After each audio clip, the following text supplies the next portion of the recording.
Hey, how's it going? Alex here, and today I'm gonna show you something super simple. Weber grill, Weber cover.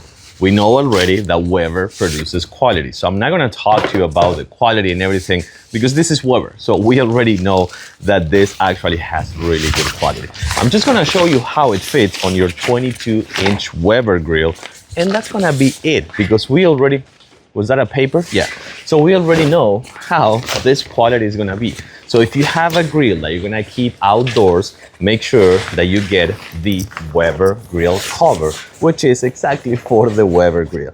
This one is 100% waterproof, so you're not gonna have any issues with that. You can see that fits perfectly. Let's switch the view. And that's pretty much it. It comes with the handle right here. It comes with the Velcro right here, so you can actually do this if you want it, just like secure it to the bottom part as well.